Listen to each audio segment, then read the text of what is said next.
Halo adik-adik, semangat belajar kimia terus ya. Kali ini kakak dari Easy Smart Camp akan belajar bareng-bareng sama adik-adik semua tentang struktur atom. Karena struktur atom ini banyak babnya, jadi kakak bagi-bagi ya. Untuk pertemuan sekarang kita belajar hanya perkembangan teori model atom. Nah, seperti kita ketahui, atom itu memiliki subatomik adik-adik. Ya, kakak tulis ini ya. Ada subatomik berupa inti atom terdiri dari muatan positif atau namanya proton dan neutron ya, atau tidak bermuatan. Kita tulis aja gini ya.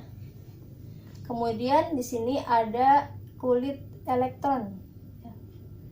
Ada kulit atom yang berisi elektron. Nah, di sini kita akan ketahui perkembangan dari mulai belum ada subatomiknya sampai dengan ditemukannya subatomik. Nah, pertama ditemukan oleh Dalton ya tahun 1803.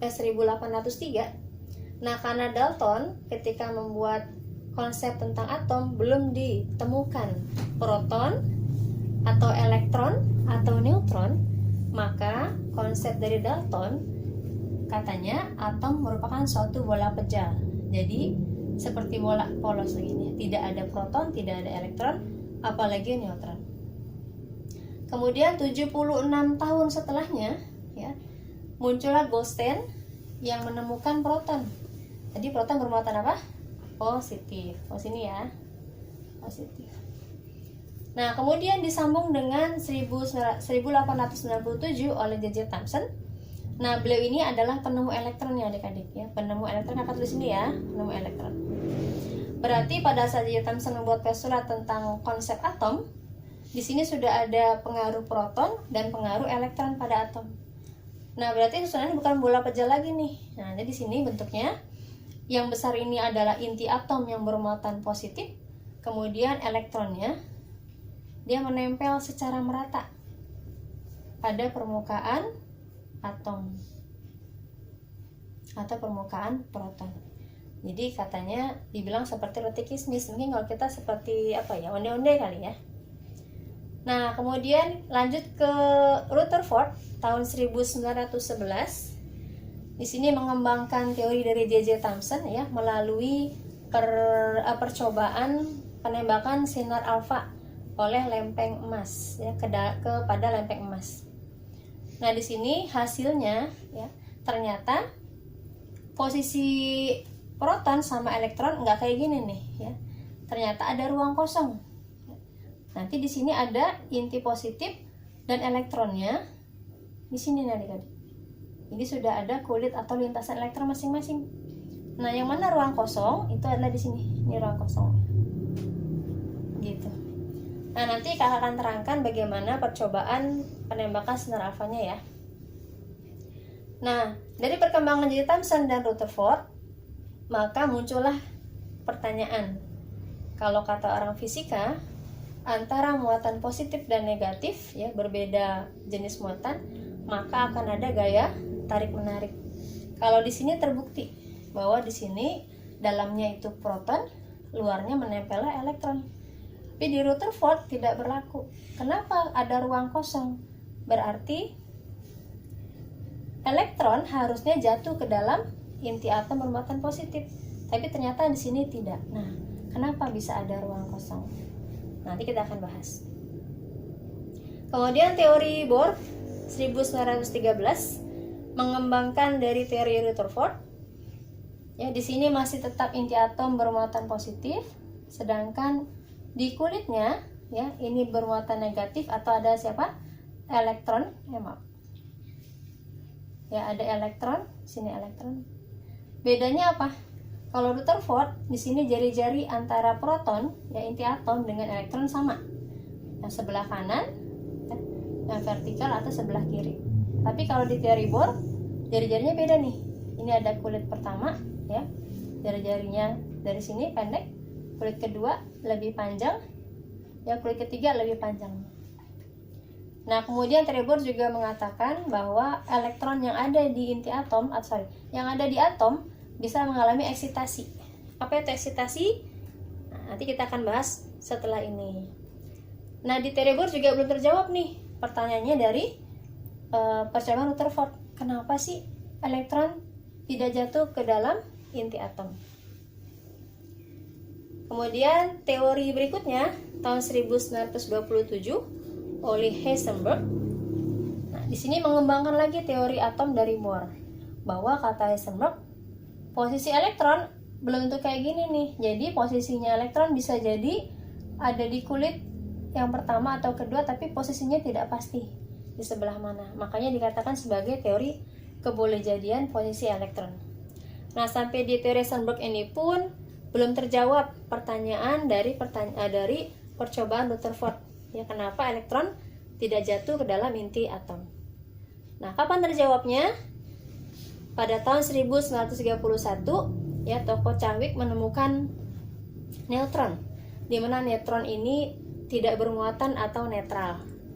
Nah, ternyata netralitas dari neutron inilah yang menyebabkan posisinya di dalam inti atom, ya. Jadi dia menemani, ya, kalau kakak boleh bikin. Di sini ada proton, di sini ada neutron, di sini posisi elektronnya. Nah, inilah yang menjawab kenapa elektron tidak jatuh ke dalam inti atom, karena dineutralisir oleh adanya neutron di sana. Begitu kira-kira adik-adik.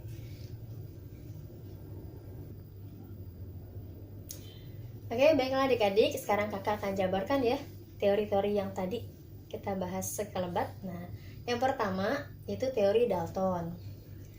Nah, ketika teori Dalton ini belum ditemukan adanya proton, elektron, maupun neutron. Sehingga menurut Dalton, atom adalah bagian terkecil yang tidak bisa dibagi-bagi lagi menjadi lebih sederhana. Atom tidak dapat diciptakan maupun dimusnahkan. Atom yang sejenis memiliki sifat yang sama. Dan atom-atom yang berbeda jenis dapat membentuk senyawa melalui suatu reaksi kimia. Contoh ya, misalnya di sini kita punya atom A, ya, kemudian sini atom B. Atom A dan atom B dapat bersenyawa melalui satu reaksi kimia membentuk senyawa A, B. Jadi ini A dan B, senyawanya adalah senyawa AB. Oke adik-adik, sekarang teori yang kedua yaitu teori J.J. Thomson. Pada teori ini sudah ditemukan proton oleh Goldstein, ya, yang tadi kita dibicarakan. Kemudian J.J. Thomson menemukan adanya elektron pada atom. Nah, berdasarkan konsep fisika nih, bahwa proton yang bermuatan positif, ya kakak tulis ini, bermuatan positif, dan elektron yang bermuatan negatif akan ada gaya tarik-menarik, ya, antara proton dan elektron. Nah, berdasarkan konsep ini, maka J.J. Thomson menyimpulkan bahwa inti atom ini yang bulat besar ini bermuatan positif nih adik-adik, yaitu proton. Nah, kemudian elektronnya menempel secara merata di permukaan atom ini yang bermuatan positif. Jadi tanpa ada jarak ya antara elektron dengan proton, gitu. Oke, kita lanjut untuk teori yang ketiga, yaitu dari Rutherford. Pada teori Rutherford belum ditemukan adanya neutron, jadi baru ada proton dan elektron. Rutherford melakukan percobaan penembakan sinar alfa, ya, atau sinar radioaktif alfa, itu bermuatan positif ya adik-adik. Ditembakkan kemana? Kepada logam emas atau aurum. Nah, gini percobaannya. Sini ada emisi atau pemancar sinar alfa. Ya, dia menembakkan pada lempeng emas atau aurum. Ya, ternyata ada 3 sinar nih yang terjadi ya adik-adik. Pertama ada yang dibelokkan ya ke sana, ada yang diteruskan, dan ada yang dipantulkan. Nah, kalau kakak zoom ya, jadi kayak gini gambarnya. Ini sinar alfanya dipancarkan, kemudian sini ada inti-inti atom dari dari emas. Ya, kemudian sinar pertama, misalnya yang ini, ternyata dibelokkan. Yang kedua diteruskan. Yang ketiga dipantulkan. Nah, kemudian Rutherford menganalisa Kenapa sinar alfanya dibelokkan? Oh, berarti alfa yang tadi bermuatan positif, ya, kakak tulis ya.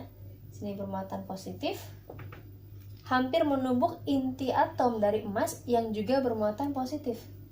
Jadi ibaratnya kalau sesuatu yang besar, ya misalkan apa ya, truk gitu ya. Di depan ada truk, kita juga ada di truk. Maka kalau yang besar ketemu besar, maka dia otomatis akan menghindar. Jadi sinar alfanya dibelokkan. Kemudian yang kedua, sinar alfanya diteruskan. Kenapa diteruskan? Oh, berarti alfa menemukan suatu ruang yang dianggap kosong oleh sinar itu, sehingga dia terus. Yang ketiga, sinarnya ternyata dipantulkan. Kenapa dipantulkan? Oh, berarti alfa yang bermuatan positif menumbuk sesuatu yang bermuatan positif. Jadi kalau konsep fisika, muatan yang sejenis akan mengalami tolak menolak. Begitu juga dengan ini. Jadi ketika alfa positif ketemu positif, otomatis dipantulkan kembali, ditolak oleh inti muatan positif. Nah, dari percobaan penembakan sinar alfa ini, maka Rutherford menyimpulkan nih. Ya, pertama, inti atom bermuatan positif dan dikelilingi oleh elektron-elektron. Kemudian, yang terpenting sini adalah ciri khas dari Rutherford, yaitu atom punya ruang kosong. Nah, kalau kita gambarkan, ini kan konsep dari Rutherford ya, yang mana ruang kosong di sini? Berarti antara elektron dengan inti atom positif, maka inilah ruang-ruang kosongnya. Nah, inilah ada daerah yang dimana tadi sinar alfanya diteruskan. Nah, ada juga kelemahan dari Rutherford nih adik-adik. Apa kelemahannya? Kalau di fisika positif dan negatif terjadi gaya tarik-menarik, kenapa di sini nggak berlaku? Harusnya ini nempel dong di positif, gitu kan ya? Tapi ternyata elektron tidak tertarik ke inti atom.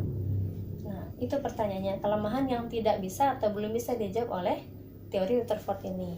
Gitu adik-adik. Oke adik-adik, sekarang kita ke teori yang keempat ya, yaitu teori dari Niels Bohr. Pada teori Niels Bohr ini, neutron masih belum ditemukan adik-adik, sehingga kelemahan teori Rutherford di mana elektron tidak tertarik dalam inti atom belum terjawab. Rutherford dikembangkan oleh Niels Bohr. Nah, bedanya apa dengan Rutherford? Kalau teori Rutherford tadi, kulit atom yang diisi oleh elektron itu jari-jarinya sama antara kulit satu dengan kulit yang lain. Akan tetapi untuk teori Niels Bohr ini, lintasan dari elektronnya itu berbeda adik-adik. Misalkan di sini ada kulit yang pertama, ya kakak tulis ya, sini ada elektron. Kulit yang kedua dan kulit yang ketiga. Nah, masing-masing kulit 1, 2, 3 ini memiliki energi yang berbeda-beda adik-adik. Semakin dia keluar, ya, maka dia energinya itu semakin tinggi adik-adik. Nah, kemudian elektron dapat mengalami eksitasi. Apa itu eksitasi? Exit artinya keluar.